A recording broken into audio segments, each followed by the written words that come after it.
नमस्कार. मांडोगण फराटा येथील पतसंस्था हा अतिशय महत्त्वाचा विषय. आपण त्याबाबत आत्तापर्यंत सुरू केलेला असून अनेक विषय आपण मांडलेले असताना मात्र सध्या मांडोगण फराटा येथील असणाऱ्या पतसंस्थांपैकी 2 पतसंस्थांचे पैसे हे गुंतवणूकदारांना मिळणार. गुंतवणूक करताना संबंधित शाखा व्यवस्थापक, त्या संस्थांचे चेअरमन हे खूप काही गुंतवणूकदारांना तोंडी आश्वासनं देत होती आणि यामुळे मात्र गुंतवणूकदार हा यांच्या बोलण्यावरती विश्वास ठेवून मात्र आपली रक्कम गुंतवणूक ही केली आणि काही काळानंतर मात्र या पतसंस्था ह्या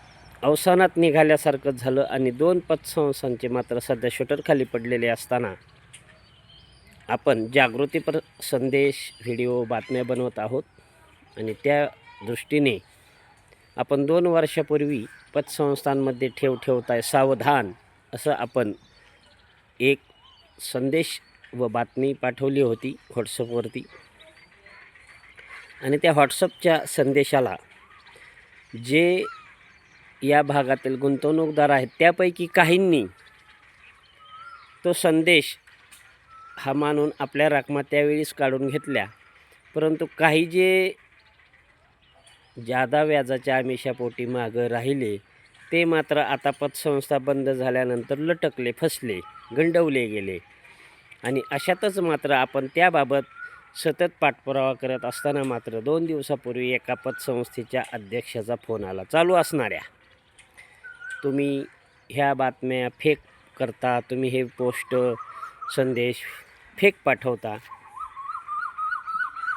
आणि त्याचं मला तुमच्यामध्ये हिंमत आहे का अशी त्याची माझी भरपूर काही चर्चा झाली आणि त्यावेळी मात्र मी त्या व्यक्तीला जे काय उत्तर मार्मिकपणे द्यायचं ते मी दिलं, परंतु त्यावेळी मला मात्र त्या संबंधित चालू असणाऱ्या पतसंस्थेच्या गुंतवणूकदारांची त्या अध्यक्षाला, चेअरमनला आणि शाखा व्यवस्थापकाला खरंच काळजी आहे का, तर अजिबात नाही हे जाणवलं.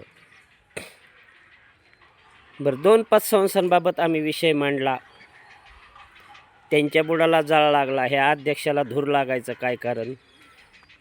खरंच तुला बाबा गुंतवणूकदारांच्या ठेवीची चिंता आहे, तुझी संस्था स्वच्छ आहे, निर्मळ आहे, मग तू त्या गुंतवणूकदारांचे पैसे गुंतवणूक करताना ज्यावेळी आपण सांगतो की तुम्हाला हवे त्यावेळी आम्ही देऊ, मग आत्ता जर मागत असतील लोक तर काय अडचण आहे द्यायला?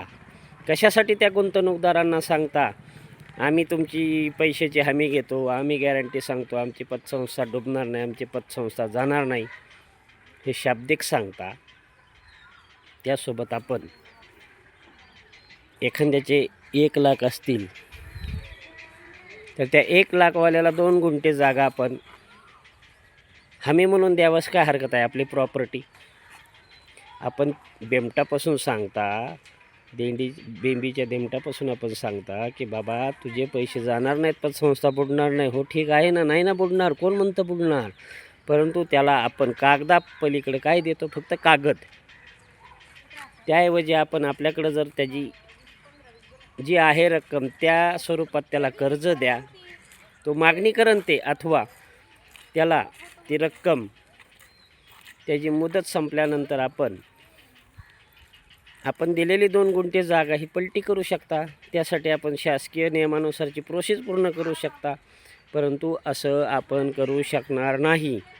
संबंधित चेअरमन अथवा शाखा व्यवस्थापक हे आपली स्वतःची प्रॉपर्टी देतील का? अजिबात नाही. मग सांगणं किती सोपं असतं, मी जबाबदार आहे, मी हमी घेतो. मग अशावेळी मात्र संबंधित संस्था चालक यांनी तर स्वतःच्या काही प्रमाणात प्रॉपर्ट्या दुसऱ्यांच्या नावाने केलेल्या असू शकतात आणि ज्या गुंतवणूकदाराची ठेव आहे त्याला ती त्यांनी का देऊ नये? सध्या मांडोगण फराटामध्ये गुंतवणूकदारांमध्ये चिंता खूप वाढलेली आहे आणि एकेकाचे 4-4, 6-6 ठिकाणी खाते असल्यामुळे मात्र 2 ठिकाणी जर ते फसले गेले, गंडवले गेले तर इतर ठिकाणच्या रकमा ते काढणं साहजिकच आहे कुणी व्हिडिओ टाकला, कुणी बातमी लावली म्हणजे लोक पैसे काढायला जातात असं नाही. ती त्यांची रक्कम आहे, तो त्यांचा प्रश्न आहे, त्यांनी पैसे ठेवायचे की काढायचे.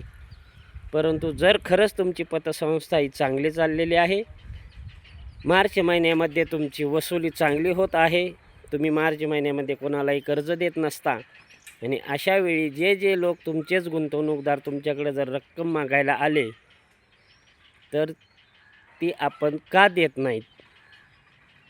गुंतवणूकदारांनी असं समजायचं का तुमच्या संस्थेत पैसे शिल्लक नाहीत म्हणून तुम्ही देत नाहीत?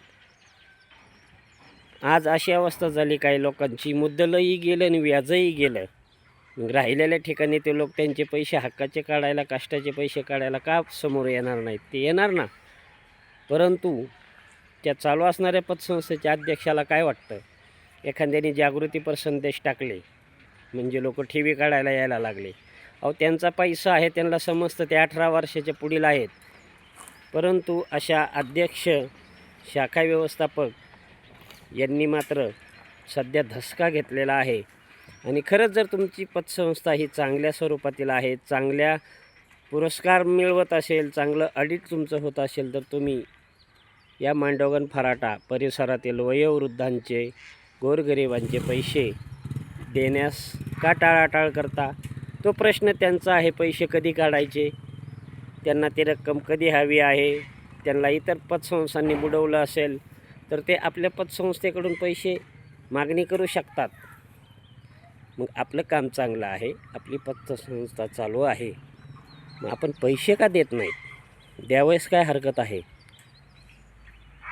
हा अतिशय महत्त्वाचा संदेश आहे. आणि चांगलं काम करणाऱ्या पतसंस्थांनी मागेल त्याला त्याची रक्कम द्यावयास काय हरकत आहे? तुमचं काम चांगलं आहे हे कशाहून समजायचं?